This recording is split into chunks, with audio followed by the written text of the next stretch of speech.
bunyad dasarnya, dan ini kelemahan kita. Di antaranya kurban.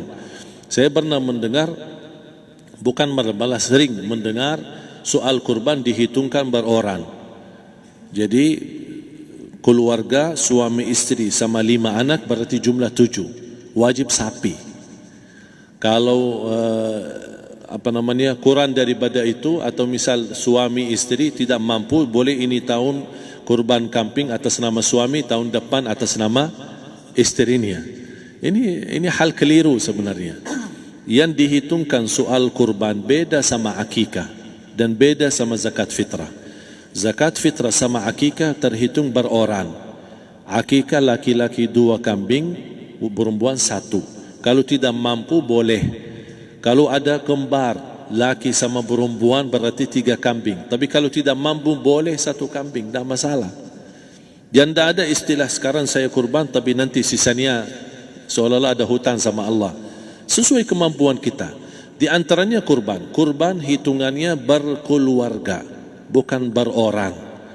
Buktinya Rasulullah SAW dan juga cerita Nabi Ibrahim. Ketika Nabi Ibrahim mau sembelih Nabi Ismail, Allah turunkan apa? Mengganti sembelihan Nabi Ismail dengan ekor kambing dari surga.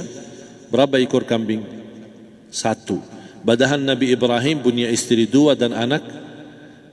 Ada istri Siti Hajar dan Sarah. Kemudian anaknya Ismail dan Ishak. Berarti semuanya berapa?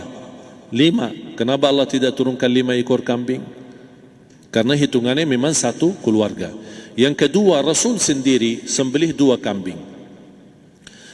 Pertama, Bismillah atas nama Muhammad dan keluarga Nabi Muhammad. Padahal kita tahu keluarga Nabi Muhammad SAW termasuk keluarga besar. 11 istri, belum lagi anaknya laki-laki sama perempuan. Ada yang hidup maupun sudah mati. Sudah termasuk semua.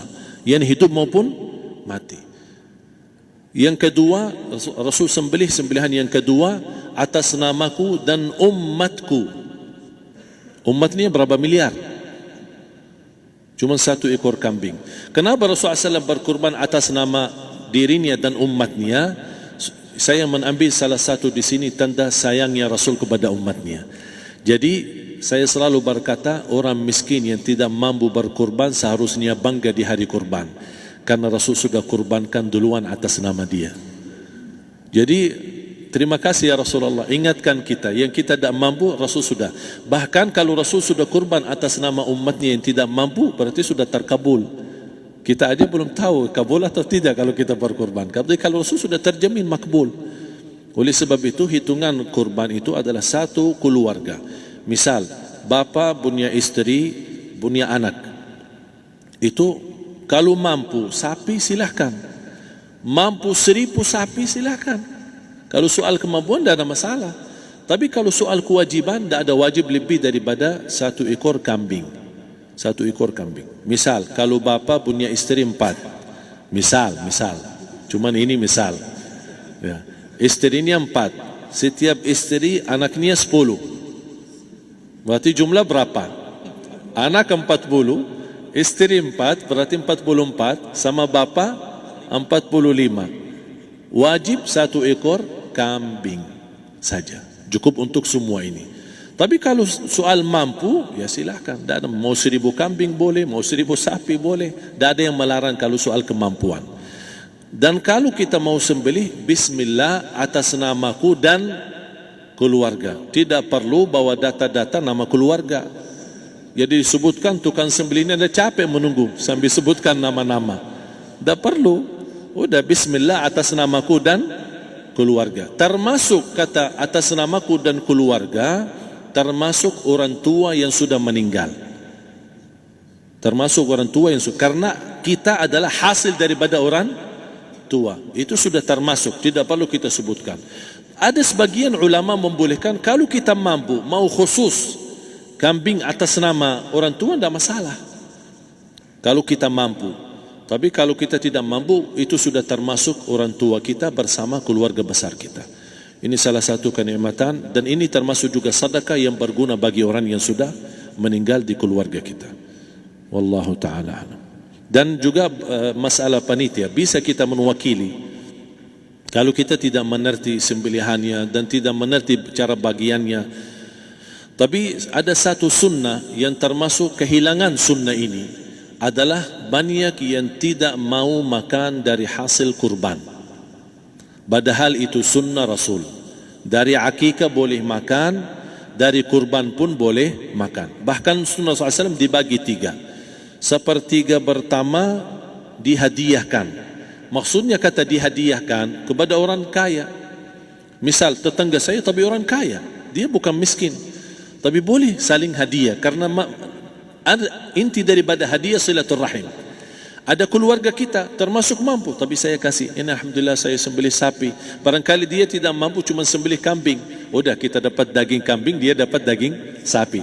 Tapi dengan niat hadiah, bukan sedekah. Karena dia bukan orang miskin yang menerima sedekah. Yang sepertiga yang kedua adalah sedekah. Sedekah itu termasuk orang miskin. Yang ketiga, kita makan sendiri. Bahkan Rasulullah SAW selepas Idul Adha, beda sama Idul Fitri. Sebelum Idul Fitri dia makan kurma, meyakinkan batalan puasa.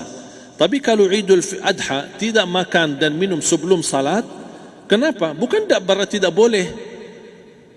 Tapi Rasulullah SAW ingin pertama pembukaannya, buka sarapannya atau makan di pagi harinya selepas Idul Adha adalah dari hasil sembelihan kambing itu atau dari kurban.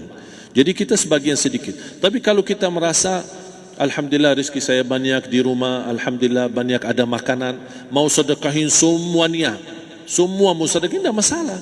Tapi yang saya maksud, kenapa tidak kita sekali-kali hidupkan sunnah Rasul?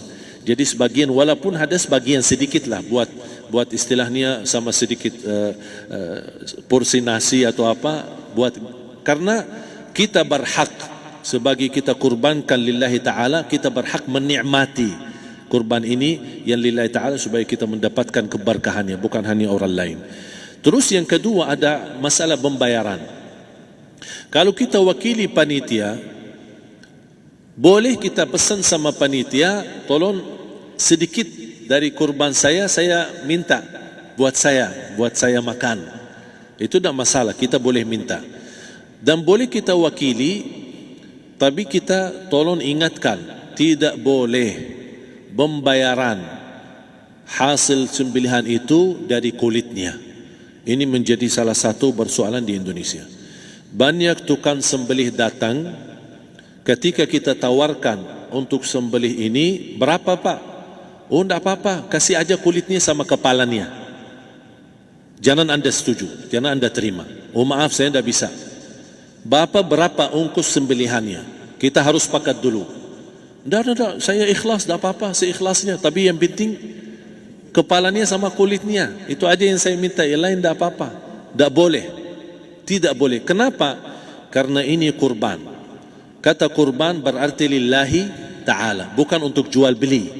Kalau kita sudah bayar dari bagian kurban, berarti bukan lillahi ta'ala. Harus kita jaga amalan itu.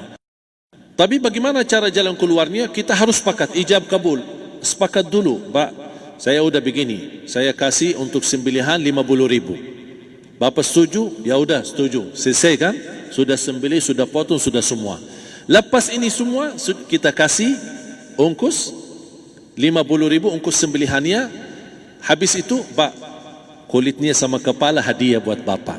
Itu tidak apa-apa, tidak masalah. Tapi bukan untuk bayar sembelihan. Faham maksud saya? Harus dibedakan supaya jangan sampai amalan kita kurban habis biaya, habis ini malah tidak diterima karena sudah kita bayar sebagian daripada kurban.